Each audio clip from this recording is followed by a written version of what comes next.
What's good with the gang? What's good with the squad? What's good with the nation? It's your boy Scoop. You already know what time it is, man. We about to hop into Savages from the 6, and this one is on Bizz Loc. Now, if you don't know, I have did plenty of songs by Bizz Loc on my reactions, you know what I'm saying? And I feel like this is a great artist. I feel he has great potential, you know what I'm saying? He has that energy to attract a lot of artists to get their ears open and to listen to a lot of things, you know what I'm saying? So I can just say that. But we about to tap into some information that I don't know, some information you might not know, or some information that's false. But without further ado, man, Savages from the 6, Bizz Loc edition. Oh, and if you don't want to watch this, you can watch the original video. The links will be in the description below. Shout out to Mind Soul 6, man. Let's get it. Ride around with a sick lawyer, got a sick lawyer on speed dial. Legal aid never did shit, I got 9 years at pre-trial. Still taking notes that might be irrelevant when there's cold blood sitting in your veins. There ain't no love when you in the game. I done grown up, but I'll never change. Learning the rules like a short on split. Egg west, quit, egg west. Dance for the fam, I don't bet fresh. I'm on the roads, free the dogs. I was locked in my soul, breathing songs. My heart's left saying,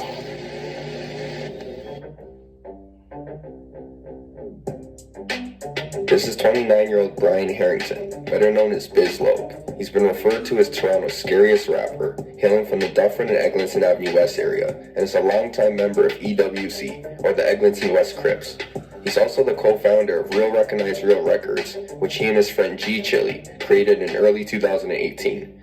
But Bizz Loc started making noise in the rap scene a couple years before that, in November of 2016, when he made his first YouTube appearance in Hype Freestyle, which was filmed outside of a halfway house in Ottawa while he was on parole. His second. See, I didn't know anything about that. Was his first time, you know what I'm saying, being on YouTube, and his first time dropping some music, which is good information on me. And I don't even think I've tapped into that freestyle, which I need to tap into. So yeah, we definitely gonna tap into that.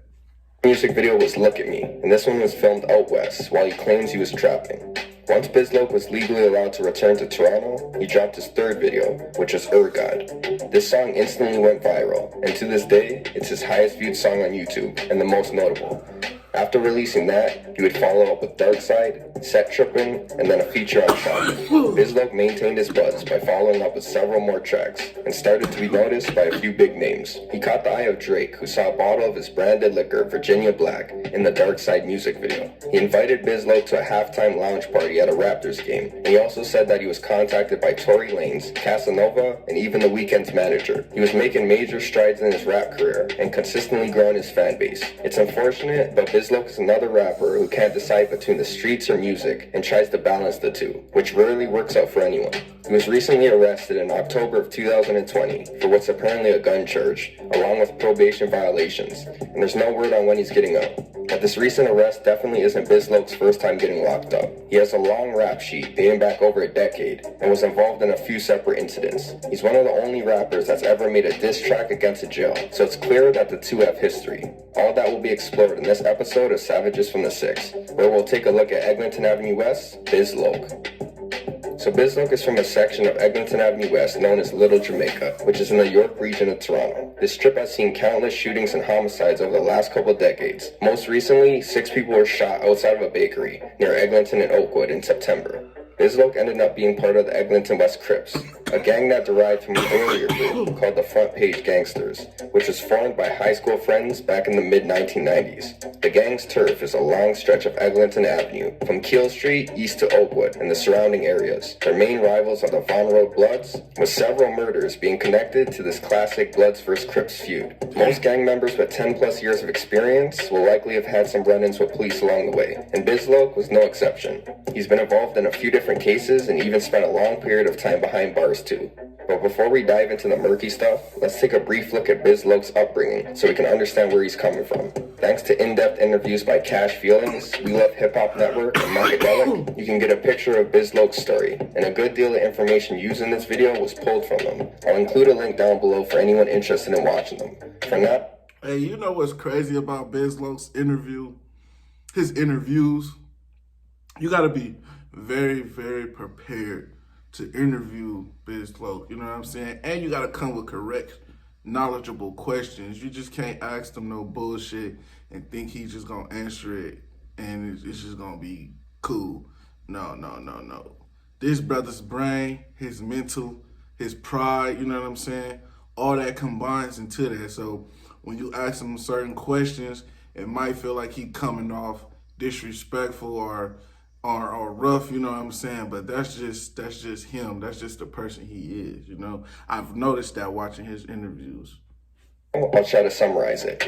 Bizz Loc refers to himself as the good kid who turned evil and said that Eglinton Avenue West was responsible. He described his past self as being well behaved and that his mom raised him to have manners. But as he approached his adolescent years, Bizz Loc began to change. He started getting into trouble in school and was coming home late at night, and it quickly became too much for his mom to handle. She decided that young Bizz Loc needed a behavior reform. So when he was in the 4th grade, at the age of around 9 or so, his mother sent him thousands of miles away to Trinidad, where he would live with his aunt. His mom was hoping that a fresh start and change of scenery would help straighten out her son. Fast forward a couple years, Bizz Loc eventually returned to Canada and was enrolled back in school, now in the 6th grade. It turns out his mom's plan worked, because Bizz Loc said when he came back, his behavior was better. He managed to stay out of trouble, at least for a while. But he explained the transition back as being different. The same friends who were playing games like cops and robbers for fun were now throwing rocks through windows and getting into more trouble than just petty mischief. When he wasn't in the streets and was in class, he was getting suspended on a regular basis until he was eventually kicked out. When Bizz Loc was in his mid-teens, around 2007, he got expelled from his high school, but was later enrolled into what they called the School of Last Chance. This was a school where expelled students from all over the city were given another opportunity to earn credits. This was an environment where gangs were openly recognized. Teachers would collect students' bandanas every morning and then return them at the end of the day. I'm assuming Bizz Loc was a full-fledged gang member at this point, since the article mentioned some students wearing EWC sweatshirts and doing all their projects on blue paper.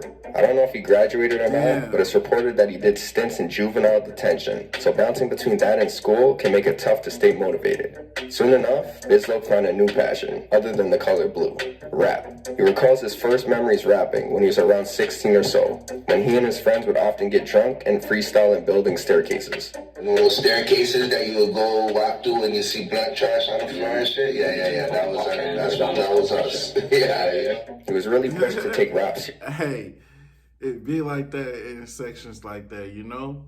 When you ain't got nothing but time and you stuck in what you want to call a poverty or whatever y'all want to call it, you tend to find your talent faster, or you tend to push your talent out more easily, because sometimes it's just like, damn, I don't want to just go out here and kick in the doors. I don't want to go out here and just, you know what I'm saying, do a bunch of rugged street shit. Sometimes you want to just take that time to write, you know what I'm saying? Write even a poem or write a rhyme, you know what I'm saying? Rap. And rap was the main thing. Music was the main thing to keep people's minds off of the world. Like, you tune in some music and you don't even feel like you in the world no more, you know what I'm saying? Especially if it's some great music that you love, that your body loves, your emotions feel, and you just tend to forget about the world and forget about the problems. Especially by an older man in the neighborhood who goes by G Chili, a man who was well respected and considered an OG. He was financially well off and acted as inspiration for Bizz Loc and other men who came from the same place. G Chili owned a clothing shop on Eglinton Avenue, and in the basement was a recording studio. Sometimes Bizz Loc and his friends would go down and freestyle, and an engineer would put together different snippets and make a complete track. This was Bizz Loc's first taste of studio recording, and his first song was with G Chili, followed by a feature on his mixtape. Another person who influenced Bizz Loc was a local rapper named C Flows, who he said was one of the first ones from his neighborhood to start filming rap videos and taking music seriously.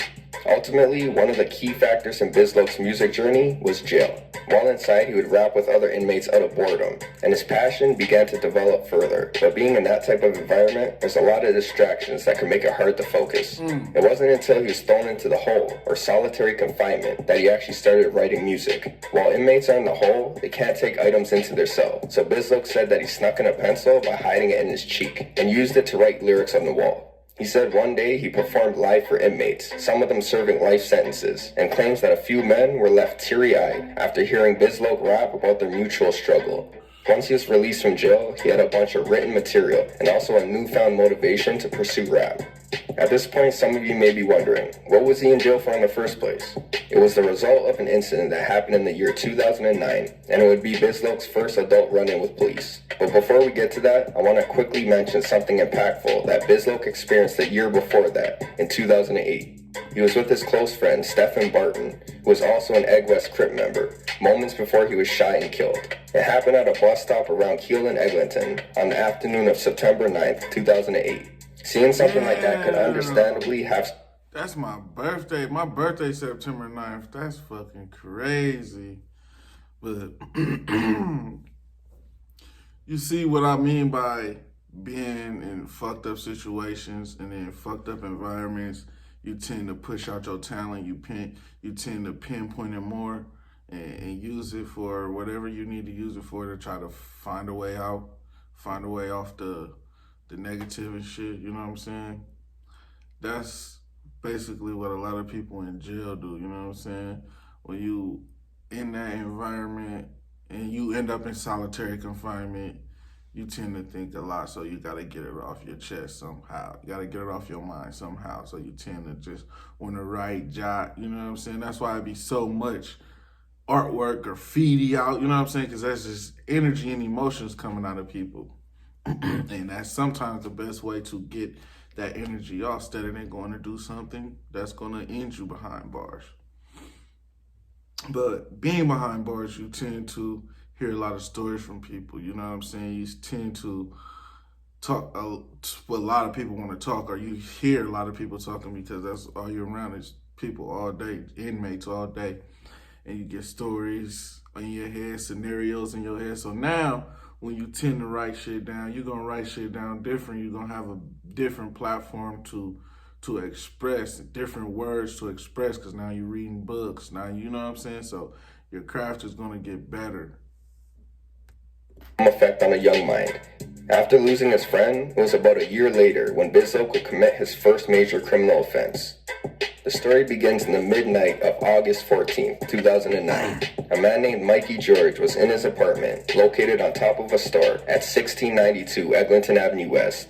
It was around 2 a.m., and Mikey was home with his roommate, sipping on Old English liquor. After he drank a good portion of the 40-ounce bottle, he decided he wanted to call his girlfriend. He left his apartment tipsy and walked down the street to a payphone, which wasn't too far away. He picked up the phone and dialed in the number, when suddenly he heard someone approach from behind him. He turned around and saw 3 unmasked males, one of them demanding he hand over his watch and hat, while another one asked where he was from. He gave them his belongings and revealed where he lived. A car that was driving by distracted the robbers for a second, and Mikey saw it as a chance to escape. He ran towards the entrance of his apartment, but the perps were in close pursuit. He managed to get inside and close the door, but before he could lock it, someone started pulling the door open. There was a brief tug-of-war before he saw one of the men reach into his waistband and pull out a gun, at which point Mikey stopped resisting and let them open the door. Once inside the confined entrance area, all 3 suspects kicked, punched, and pistol-whipped Mikey. They continued to beat him and wanted him to give up anything else he had, so he gave them $60.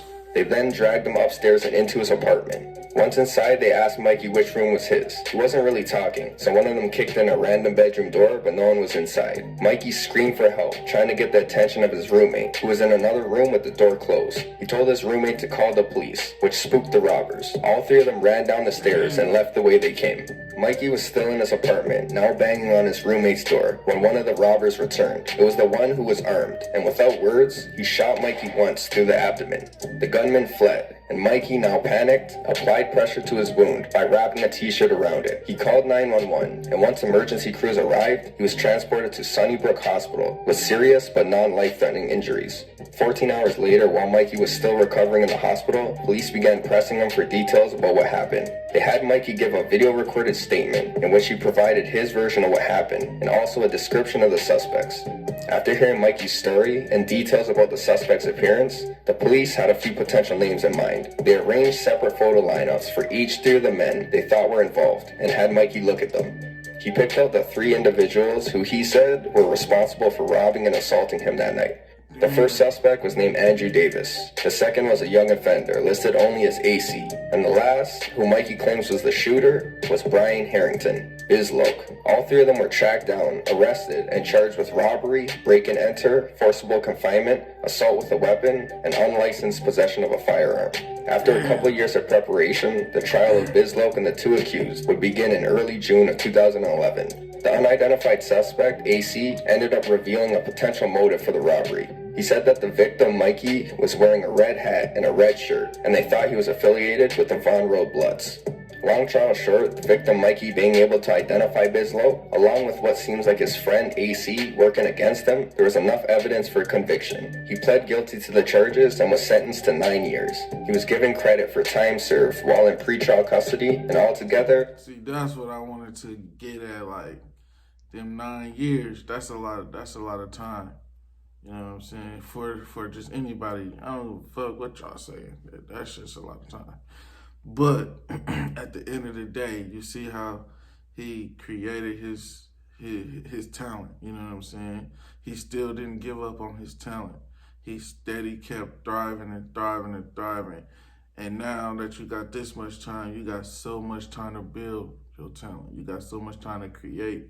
And once you create all that, it's up. And then you got so many ears, people listening to you in jail, because I'm sure that his homies and whoever he was around was, hey, drop that verse again, say that song again. You know what I'm saying? So now he just putting himself on, you know what I'm saying? By, listen, everybody want to hear his shit. Now he got the inmates singing his songs out of nowhere. You know what I'm saying? Shit like that. That's how it be. He did 2/3 of his sentence and spent about 6 years incarcerated. Documents stated AC was convicted in youth court, but it didn't mention for which charges. And Andrew was found guilty on 6 charges and also convicted, but he was in the free world around fall of October 2016 when he was arrested in connection to 2 bank robberies in the GTA. Anyways, after being locked up for 6 summers, Bizz Loc was released in July of 2016. Months later in September is when he uploaded for the first time ever on YouTube by dropping 4 tracks on the same day: So Gone Challenge, Perv and Swerve, Jersey Freestyle, and Due Time. Shortly after that, he appeared in his first music video, Hype Freestyle. All were quality songs, but went under the radar at the time. He started building traction a year later in July of 2017 when he dropped Look at Me, his trap house track. A month later in August is when he would release the track that evidently blew him up, God. Afterwards, he continued to drop music and grow his fan base in the city and worldwide. With his newfound success, he partnered with his longtime friend G Chili, and in early 2018, they created their label, Triple R Records. Things were starting to turn around for Bizz Loc, and he was showing some dedication, but it was only temporary. When he wasn't in the studio, he was in the streets, and later that year, he got mixed up in a situation with police once again. It was the afternoon of May 2nd, 2018. A few police officers on bicycles were investigating a suspicious vehicle in the parking lot of the Monte Carlo Inn, a hotel located in Mississauga, around Dundas East and Wharton Way. Police report that this hotel is known for illegal activity, like drug dealing and sex trafficking, and so the officers confronted the vehicle. There were 3 people inside: 20-year-old Amber Roderick, 20-year-old August Ezekiel, and the last person was Bizz Loc. They searched the car and found a loaded 9mm Luger handgun. In one of Bizz Loc's interviews, he describes being arrested and said that he tried to run, but it was an industrial area and not much places to go and nowhere to hide. He went on a brief foot chase with police before being shot with a taser. He was also pepper sprayed before eventually being put into handcuffs. Bizz Loc, along with the 2 females he was with, were charged with 6 firearms-related offenses. And like his previous crimes, he was once again facing 9 years. Having just launched a record label earlier that year, he found himself going through the familiar procedure of being booked into a police station. Bizz Loc Being booked into the police station is a motherfucker, dog. You know what I'm saying? And then at sometimes you can make a fucked up decision at a young age. You can make that decision to, you know what I'm saying, tote that firearm without, you know what I'm saying, having a license to carry. And then you get caught up with the police, and now that you really need this firearm legally, you know what I'm saying, to protect yourself from harm or from somebody else or whatever happens in this world, because you know the world is crazy.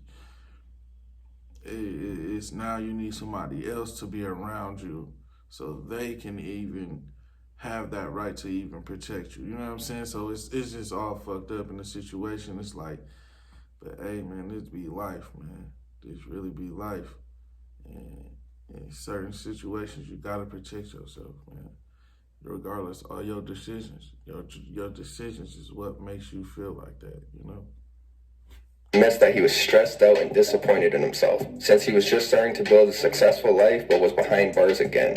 While awaiting trial, he spent 8 months in Maplehurst Correctional Complex in Milton. He notes that the jail experience was much different than it was before all the notoriety. Apparently back in the day, Bizz Loc had more ops and got into fights on a regular basis, but now people weren't as hostile towards him. He called his time spent at Maplehurst quiet time, said that the inmates there respected him. People in jail would often ask Bizz Loc to rap for them, but he refused, explaining that he doesn't rap on demand, especially for free. His success must have changed his demeanor, because during his first bids, it didn't seem like he had a problem performing for inmates on the house. He does mention you can win him over with some brew, which is basically rotting, decomposing fruit, but also jailhouse liquor. Although the inmates of the jail knew Bizz Loc, most of the correctional officers didn't recognize him as a rapper. But things changed once he was kicked out of Maplehurst and transferred to the Toronto South Detention Center. He doesn't mention exactly why he was transferred, but it could have something to do with him being caught with ceramic blades, fentanyl, and weed, which also added more charges to his list. In the same incident where he was caught with contraband, Bizz Loc claims he was jumped and badly beaten up by officers, leaving him hospitalized.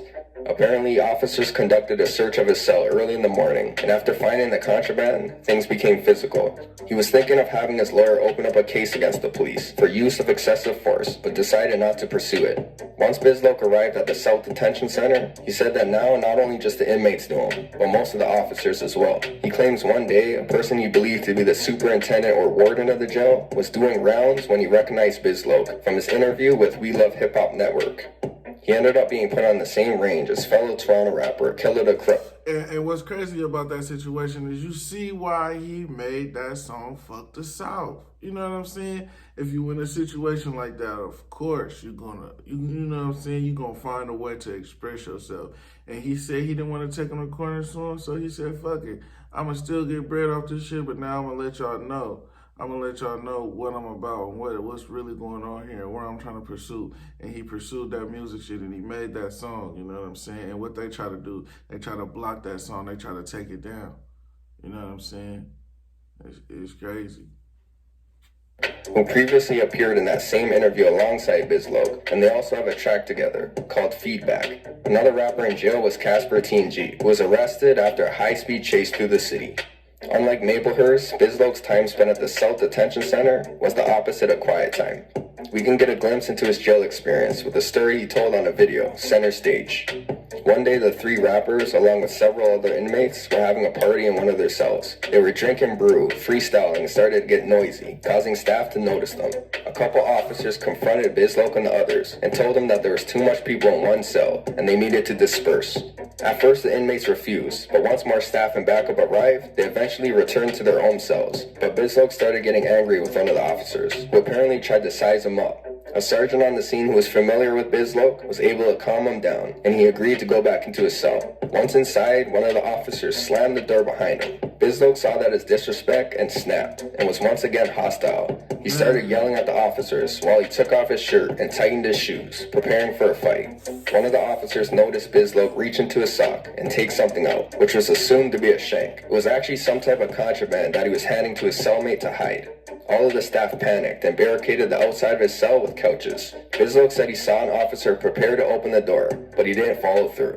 I think the staff could tell that Bizz Loc was intoxicated and ready for a fight, so they decided to wait it out. The next day, when the buzz wore off, Bizz Loc, Killer the Crook, along with a few others involved, were sent to the hole, a rough place to spend a hangover. Thankfully for Bizz Loc, while he stirred up trouble on the inside, his lawyers were working relentlessly on the outside. Taking a look at the case against him, it appeared that the police had no legal grounds to investigate the car that Bizz Loc was in, but it turned out there was. The hotel where the car was parked, the Monte Carlo Inn, had a written contract with police that stated they were allowed to investigate any suspicious vehicle or persons on the premises to ensure they weren't. See, that's where they caught him at. So basically they knew who he was, but they didn't have no right until he probably went to that hotel, because now they got all right you on their property. But you know what I'm saying? It just goes to show you what type of laws and what type of situations, if they want to pinpoint you, they can pinpoint you. You know what I mean? They can pinpoint people. And this world is crazy. trespassing. There was only one problem with the contract. It expired about a year prior to the incident, and it hadn't been renewed. This invalid contract basically dismantled the case against Bizz Loc. The Crown was trying to pin the gun on him, and in a recorded phone call from jail, he claims they even tried to use his rap lyrics as evidence. He featured on a track called My Ends with Bizz Loc, and he has a bar where he says, this is basically the exact scenario of what happened when he was arrested. He had no driver's license at the time. Police found a gun in the car, and he was with 2 women. He also rapped about having... And you know the feds is listening too, man. Like, but oh man, that's what they do though. They gonna use everything against you. Everything you say, they're gonna use against you though. A Luger on his designer belt, and that was the same model of the gun that police found. The biggest coincidence of all was that this video was uploaded on the same day that Bizz Loc was arrested, May 2nd, 2018, but he argued it was pre-recorded months prior. Although the lyrics seemed connected to the incident, the evidence didn't really have effect in court. Without that valid contract with the hotel, the police didn't really have legal grounds to initially pull over the vehicle. So despite a gun being found, the Crown made the decision to forfeit the case during the pre-trial motions. Bizz Loc had all the firearms charges withdrawn, but he pled guilty to obstruction of a peace officer for providing a fake name. With the time he received for that charge, along with the plea deal for the contraband charges he got as an inmate, he spent about 1 year and 1 month in jail. A short time after being released, in late June of 2019, he dropped the first 48, which went under the radar at the time, and most of his fans were still unaware he was even on road. He remained quiet for a few months, but he finally made it clear he was home when he dropped On Back Crody in October of 2019. Filmed outside of a prominent store on his turf of Eglinton Avenue West, this video made a much louder statement than his last, and featured a squad of masked members from his gang, all of them wearing mostly blue, pushing to give off an undeniable Crip vibe. The following years, he released tracks like Mode, Straight Bars, and Murder, She Wrote. That brings us back to the present day. In the center stage video, Bizz Loc claimed that after his 2018 arrest, he was focused on strictly music, and it appeared like he learned his lesson. But I don't think he was sincere, because he was arrested in October of 2020 for charges related to firearms yet again. The news came after he made a statement on his Instagram account, where he not only apologizes to fans for letting them down, but he... But it's like at a certain point, in my thoughts, in my opinions, man, when situations like this, you gotta, what else is he gonna do? He just gonna be out here just unarmed? I know you can have security, but then at the same time, what makes you think the security is gonna be enough to protect your life? They not gonna just jump in front of a bullet for you, even though that's what they paid to do. You don't know that. You know what I'm saying? So now you really gambling. You rather take your gamble with, all I'm gonna say is you rather take your gamble with less than what you can have. That's all I'm gonna say, because at the end of the day, everybody gotta protect themselves. Everybody learn from their situations. Everybody make fucked up decisions. You know what I'm saying? Some people keep making fucked up decisions because that's just the life that they chose. But when it comes to protecting yourself and you don't want to die from the next hand, you know what I'm saying? And you know it's people out here out to kill you or out to get you, whatever you want to call it. Of course, you're going to do whatever you can to protect yourself. That's all I'm going to say, man. Real talk. Also gives details about his arrest. Someone called the police about him breaching his probation conditions, and this person also revealed Bizz Loc's location, which was inside a club. The police prepared for what he called a high-risk takedown and ambushed him as he left the club. They allegedly found a gun in his waistband, which he was charged for. He doesn't go into the exact charges, but he said he probably won't be coming home anytime soon. Now that we're up to date with Bizz Loc's history, I wanted to address a recent allegation about him that I found online. I don't mean to taint Bizz Loc's name, I just wanted to try and clear up some rumors that were floating around. So I'm not sure if this was posted somewhere else before, but I first heard of this from a user on the Torontology Reddit. This user found a court document of a case involving Bizz Loc and claimed it showed evidence of him snitching. This case has to do with the same incident I mentioned earlier, when Bizz Loc saw his friend, Stephen Barton, shot to death in 2008. It's alleged that Bizz Loc cooperated with authorities to have his friend's killer arrested. But before speculating more, let's take a closer look at the document. So basically it lists Bizz Loc's name, Brian Harrington, as a crown witness in the case and notes that he testified. I think people hear the word crown witness and testify and are quick to assume that someone's a snitch. Fact of the matter is, it doesn't necessarily mean that. You can actually be subpoenaed to appear in court as a witness, meaning they're legally forcing you to show up and take the stand. And at the time of this trial, which was November 2010, Bizz Loc was already incarcerated for shooting Mikey George. Already being in custody, it was simple to locate him and make him appear in court. So if he got a subpoena to appear as a crown witness, literally anything he said would count as him testifying in the case. Nowhere on the document does it state that Bizz Loc named anyone or gave any details about the incident. As far as we know, he could have just said a bunch of nonsense, and it would be listed as him testifying. So basically my point is, the fact that it shows he testified doesn't automatically mean he's a snitch. These documents can be found on CanLead if anyone is interested in having a deeper look and coming up with their own conclusion. But from what's on the documents, it doesn't look like he really provided any information. And it states that whatever he did say wasn't even used in the trial. With that out of the way, I wanted to end this video with a few positive things about Bizz Loc. He made a track named Was It Worth It, which became the subject of a Toronto Star article. The song caught people by surprise because it was different than most of his others. It carries a positive message and encourages young men in the streets to think about their actions and the moves they make.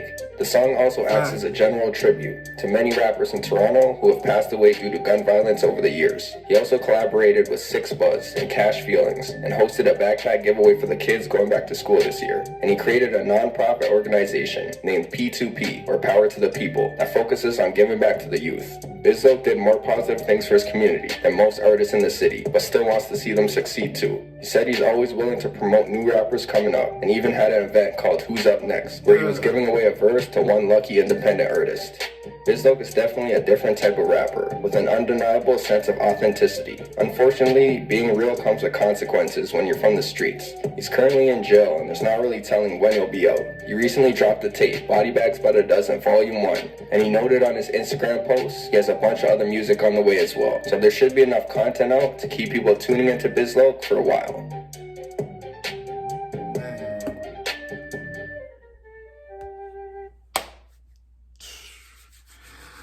That shit crazy, man. This whole situation that I just watched is just crazy to see how these artists, you know what I'm saying, come up, go through all this jailhouse, losing friends, catching bodies.